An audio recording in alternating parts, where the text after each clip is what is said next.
imprescindível. Em Lamentações 3:24, Lamentações também de Jeremias, né? Diz assim: Deus é tudo o que tenho, por isso confio nele. Interessante que a música que a Natália cantou dizia o quê? Tu és o início, meio e fim. E a música que a Sara cantou, né? Verbo de Deus, princípio e fim. Pois é, meu irmão. Enquanto Jesus não for isso na sua vida, o princípio e o fim, o início, o meio e o fim, ele não será nada. A nossa expectativa tem que estar completamente no nosso Deus. Enquanto colocarmos a nossa expectativa nas coisas terrenas, Deus não vai ocupar o primeiro lugar. Por isso, a vida com Deus envolve renúncia. Interessante, né? Mais uma vez falando aqui da literatura. Irmãos, eu estou empolgado com essa nossa revista da EBD. Tá? Eu acho que a gente vai passar 3 meses aí aprendendo demais. Tá? E, né, muitas das vezes, em Eclesiastes, né, quem está falando ali, acredita que seja Salomão, mas Salomão está falando como um cético, né, como alguém descrente, alguém que não acredita em Deus. Né? E o que ele fala? Eu conversei até com o pastor Albete hoje de manhã sobre isso. Eclesiastes, ele contesta a ética produzida em Provérbios. Muitas das vezes eles colidem até. Né? Provérbio diz que nós devemos trabalhar, não é isso? Devemos colher do fruto do nosso trabalho. Em Eclesiastes diz o quê?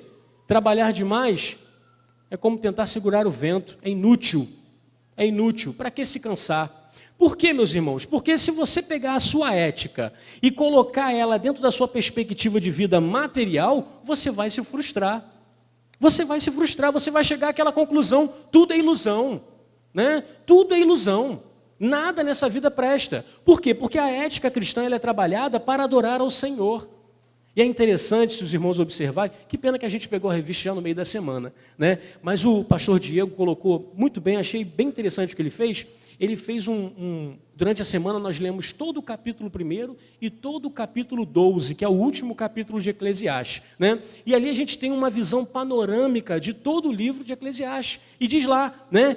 Primeiro ele começa com uma visão cética, descrente, ele não acredita em nada. E no final ele termina, olha só. Sabe qual é a conclusão? Nós temos que adorar o homem foi criado para adorar ao Senhor e cumprir os seus mandamentos. Essa é a razão da nossa vida. Essa é a razão da nossa vida. Então, Deus precisa ser tudo aquilo que temos. Salmos, capítulo 16, Salmos não tem capítulo, né, irmãos? Vocês sabiam disso? Que cada salmo é como se fosse um livro, né? E a soma deles todos faz o saltério. Então, Salmo 16, versículo 5, um salmo de Davi, diz: Tu, ó Senhor Deus, és tudo o que tenho. O meu futuro está nas tuas mãos. Tu diriges a minha vida. Precisamos, irmãos, parafrasear o rei Davi. Tu diriges a minha vida está nas tuas mãos. Eu desejo correr com os cavalos.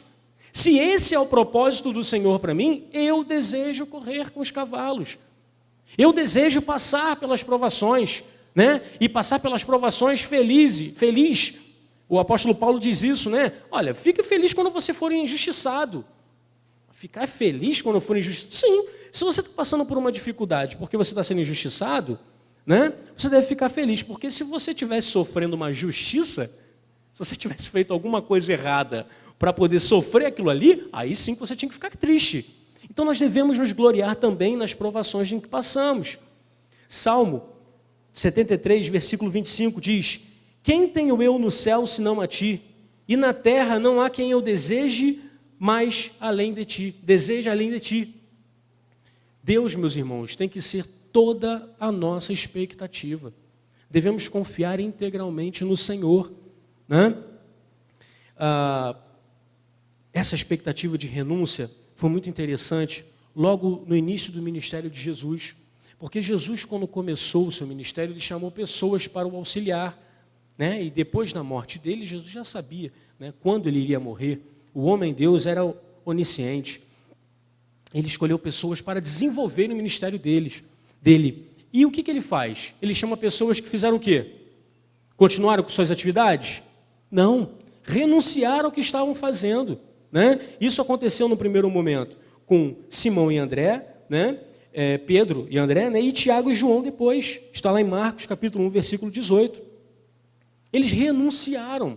Naquele momento, eles renunciaram às suas atividades. Mas pode ser que você não precise renunciar à sua atividade. Mas eu gostaria de te convidar nessa noite a renunciar a uma coisa que você precisa renunciar, que é a sua autossegurança. Muitas das vezes a gente se coloca, meus irmãos, como a nossa segurança, a nossa razão, ela é a nossa razão de ser. Eu não tenho como abrir mão daquilo que eu acho que é melhor para mim. E eu gostaria de te dizer que existe um Deus que quer que você corra com os cavalos. A renúncia, ela precisa envolver isso. Fé, meus irmãos, é isso, é se jogar nos braços do Pai. Interessante. A gente está vivendo um momento muito difícil na comissão de orçamento, irmão Jair? Muito difícil na comissão de orçamento. Estamos trabalhando lá com um orçamento deficitário. Está negativo o negócio. E eu sou bastante ansioso com relação a isso, irmãos. Eu tenho dificuldade de lidar com vermelho, sabe? Economia em vermelho. Eu tenho muita dificuldade. Mas eu estou enxergando que essa é uma oportunidade que Deus está dando para a nossa igreja crescer. Crescer em matéria de fé. Precisamos ousar. Precisamos dar um passo além. Precisamos correr com os cavalos. É muito comum, se dizer assim, nós temos que ter fé, mas temos que ter pé no chão. Não é isso? Muitos de nós pensam dessa forma. Precisamos ter fé, mas temos que ter pé no chão.